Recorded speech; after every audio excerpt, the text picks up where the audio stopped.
Hey everyone, welcome back to the channel. Today we're diving into a topic that's been on a lot of minds lately, one that sparks heated debates, endless think pieces, and no shortage of controversy: the death of masculinity. Now, before you click away thinking this is just another rant about how men aren't men anymore, stick with me.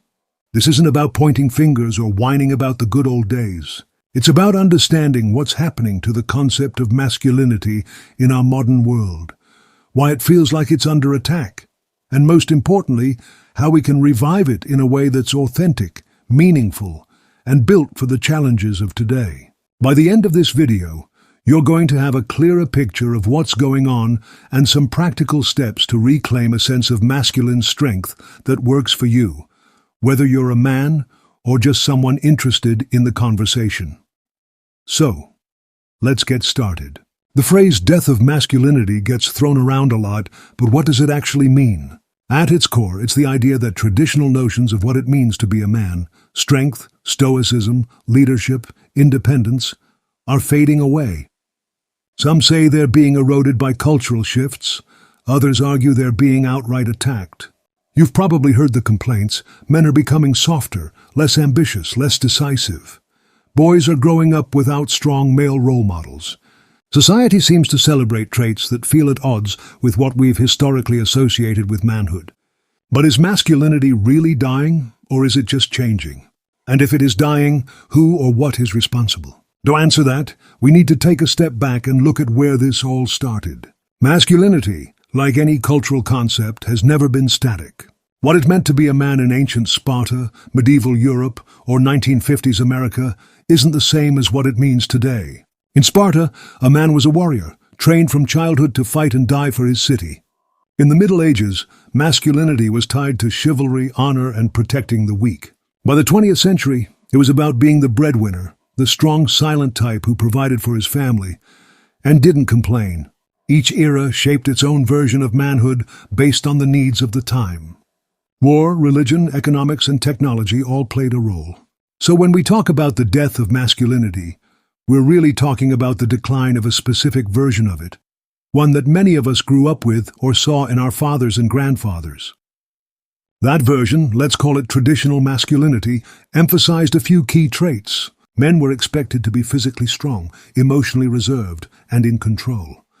They were the protectors, the providers, the ones who fixed things, whether it was a broken car or a broken world. This archetype wasn't just cultural, it was practical. In a world of manual labor, war, and rigid family structures, these traits were survival tools.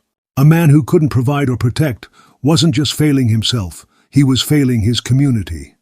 But as the world changed, so did the demands on men. The Industrial Revolution, women's rights, technology, and globalization reshaped society in ways that made some of those old expectations feel outdated or even irrelevant. Let's talk about those changes for a moment, because they're critical to understanding why masculinity feels like it's on life support. First, the economy. 100 years ago, most jobs required physical strength. Factories, farms, construction. Men dominated these fields because biology gave them an edge. Fast forward to today, and the economy rewards different skills: tech, communication, creativity. Physical strength isn't as essential when you're coding software or managing a team remotely. This isn't to say men can't excel in these new roles. They absolutely can. But the shift has disrupted the traditional link between masculinity and work. If being a provider was a core part of manhood, what happens when the jobs that defined providing don't require the same traits they used to? Then there's the social landscape. The rise of feminism, while necessary and overdue in many ways, has challenged traditional gender roles. Women are now breadwinners, leaders, and decision-makers in numbers we've never seen before. This is a good thing. Equality means everyone gets a shot. But it's also created confusion for some men. If women can do everything men can do, what's the unique role of a man? Add to that the cultural push for emotional openness. Men are now encouraged to express their feelings, to be vulnerable, to reject the tough guy stereotype. Again, this isn't inherently bad. Bottling up emotions can lead to all kinds of problems, but it's a sharp departure from the stoicism that defined masculinity for generations. For a lot of guys, it feels like the rules have changed and no one handed them the new playbook. Technology is another big player. Social media, dating apps, and the internet have transformed how we interact. Men used to compete for status in physical or social arenas, sports, work, community leadership. Now much of that competition happens online, where the metrics are likes, followers, and viral moments. This can feel disorienting, especially when the qualities that get rewarded online, wit, charisma, or even outrage, don't always align with traditional masculine virtues like discipline or honor. And let's not ignore the impact of dating apps. They've turned relationships into a marketplace where superficial traits often outweigh character. For young men navigating this world, it can feel like the qualities that once made a man desirable, loyalty, stability, grit, are less valued than a good profile pic or a clever bio. But it's not just external changes. There's a narrative out there, and you've probably felt it, that masculinity itself is somehow toxic. Not specific behaviors, but the whole concept. You see it in phrases like toxic masculinity, which originally referred to harmful behaviors, aggression, dominance, emotional repression, but has been stretched to paint anything stereotypically masculine as suspect. Want to lift weights? You're obsessed with your ego. Want to lead? You're power-hungry, want to protect your family? You're reinforcing outdated gender norms. This messaging, whether intentional or not, can leave men feeling like their natural instincts are wrong, like they have to apologize for being who they are. It's no wonder so many guys feel lost or defensive. Now, I'm not saying all criticism of masculinity is baseless. Some traditional expectations, like suppressing emotions or equating violence with strength, have caused real harm. Men have higher suicide rates, commit more violent crimes, and face pressure to conform to rigid stereotypes.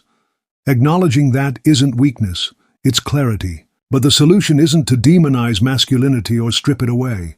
It's to refine it, to separate what's valuable from what's outdated.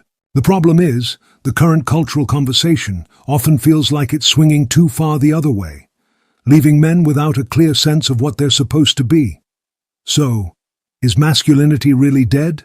Not quite. It's more like it's in a coma, alive but struggling to adapt to a world that's changed faster than our ability to redefine it. The evidence is everywhere. Look at the stats. Men are falling behind in education, with lower college enrollment and graduation rates. They're less likely to seek mental health support, leading to higher rates of depression and suicide. Young men are increasingly disengaged, spending more time on video games or social media than pursuing careers or relationships. These aren't just individual failures. They're signs of a broader disconnect, a sense that the traditional paths to manhood, work, family, community aren't as accessible or rewarding as they once were. But here's the thing. The death of masculinity isn't inevitable. It's not some unstoppable force of history. It's a challenge, and challenges can be met. The question is, how do we revive masculinity in a way that honors what's timeless while adapting to what's new? How do we build a version of manhood that's strong, purposeful, and relevant without falling into the traps of nostalgia or resentment? That's what the rest of this video is about. Practical, actionable steps to reclaim and redefine masculinity for the 21st century. Because I believe we can do better than just mourning what's been lost. We can build something new. Let's start with the foundation, purpose. One of the biggest reasons masculinity feels like it's dying is that so many men lack a sense of purpose. Without purpose, you're just drifting, and drifting leads to apathy, distraction, or worse. Historically, men found purpose in their roles: provider, protector, builder. Those roles gave them direction, a reason to get up in the morning. Today, those roles are less clear, so you have to create your own purpose. That sounds daunting, but it's also liberating. You're not bound by what society expects. You get to decide what matters to you. Finding purpose starts with asking tough questions. What do you value? What are you willing to fight for? It could be your family, your career, your community, or even an idea. For some, it's about creating something, a business, a piece of art, a legacy. For others, it's about serving, helping those who can't help themselves. The key is to choose something bigger than yourself. Purpose isn't about chasing fleeting pleasures or ego boosts. It's about aligning your actions with a goal that gives your life meaning. Once you have that, It's like a compass. It guides your decisions, keeps you focused, and gives you resilience when things get tough. But purpose doesn't just appear out of thin air. You have to cultivate it, and that means taking responsibility for your own growth. One of the most masculine traits, in my opinion, is ownership. Owning your mistakes, your choices, your future. Too many men today are stuck in a victim mindset, blaming society, women, or the system for their struggles. And look, I get it. There are real challenges out there. The deck can feel stacked. But dwelling on what you can't control is a trap. It saps your energy and keeps you stuck. The antidote is to focus on what you can control. Your habits, your mindset, your actions. Let's talk habits for a second, because they're the building blocks of a purposeful life. If you want to revive masculinity, start with discipline. Discipline isn't sexy, but it's powerful. It's the ability to do what needs to be done, even when you don't feel like it. Want to be stronger? Hit the gym consistently, even on days you're tired. Want to be smarter? Read books, take courses, seek out mentors. Want to be a better leader? Practice listening, making decisions, and owning the outcomes. Small, consistent actions compound over time. A man who masters his habits masters himself, and that's the foundation of any meaningful revival. Physical strength is a big part of this, and I'm not just talking about aesthetics. There's a reason every culture in history has valued strong men. Strength isn't just about lifting heavy things. It's a metaphor for resilience. When you push your body, whether through weightlifting, running, or martial arts, you learn what you're capable of. You learn to endure discomfort, to push past excuses, to keep going when your mind screams at you to quit. That mental toughness carries over into every other part of your life. It's not about looking like a bodybuilder. It's about knowing you can handle whatever comes your way. But strength isn't just physical. Emotional strength matters just as much. One of the biggest lies about masculinity is that emotions are weakness. They're not. Emotions are human. The weakness comes from letting them control you instead of you controlling them. Reviving masculinity means learning to feel deeply but act wisely. It's okay to be angry, sad, or afraid. What matters is what you do with those feelings. Do you lash out, or do you channel that energy into something productive? Do you hide your pain, or do you face it and grow? Emotional strength is about balance, being honest with yourself without losing your grip. This brings us to vulnerability, a word that makes a lot of guys flinch. The push for men to be more vulnerable is everywhere, but it's often misunderstood. Vulnerability doesn't mean oversharing your feelings with everyone or crying on social media for clout. It means being honest with the people who matter, your partner, your friends, your family. It means admitting when you're struggling and asking for help when you need it. That takes courage, way more than pretending everything's fine. A man who can be vulnerable in the right context, with the right people, is stronger than one who hides behind a mask of invincibility. Now let's talk about relationships, because no man is an island. One of the biggest casualties of the death of masculinity is male connection. Men today are lonelier than ever. Studies show that men have fewer close friends than they did a generation ago, and many report having no one they can confide in. Part of this is cultural. Men are taught to be self-reliant, to handle their problems alone. Part of it is practical. Modern life is busy, and friendships often take a back seat to work or family. But isolation is a killer. It erodes your mental health, your confidence, your sense of purpose. Reviving masculinity means rebuilding male bonds. Find men you respect, men who challenge you to be better. They don't have to be perfect. They just have to share your values and push you toward growth. Join a group, whether it's a sports team, a book club, or a volunteer organization. Surround yourself with people who inspire you, not ones who drag you down. And don't just settle for surface-level banter. Talk about real stuff, your goals, your struggles, your fears. That's where real connection happens, and it's where you'll find the support to keep going. Romantic relationships are another piece of the puzzle. The modern dating world is a minefield, and a lot of men feel like they're losing. Dating apps, changing expectations, and cultural shifts have made it harder to know what women want, or even what men should want. But here's the truth. The core of attraction hasn't changed. Confidence, competence, and character still matter. Reviving masculinity in this context means focusing on what you bring to the table. Be a man who's going somewhere, who has something to offer beyond a swipe-right profile. Work on your communication, your emotional intelligence, your ability to lead and listen. And don't chase approval. Chase respect, starting with self-respect. Leadership is a word that comes up a lot when we talk about masculinity, and for good reason. At its best, masculinity is about taking charge, not in a domineering way, but in a way that lifts others up. Whether it's in your family, your workplace, or your community, being a leader means setting an example, making tough calls, and taking responsibility for the outcome. The world still needs men who can step up, not because women can't, but because leadership is a human need, and men have a unique perspective to offer. Reviving masculinity means embracing that role, not shying away from it. But leadership starts with leading yourself. You can't guide others if you're a mess. That's why self-improvement is so critical. Read, learn, grow. Seek out wisdom from the past, philosophy, history, literature.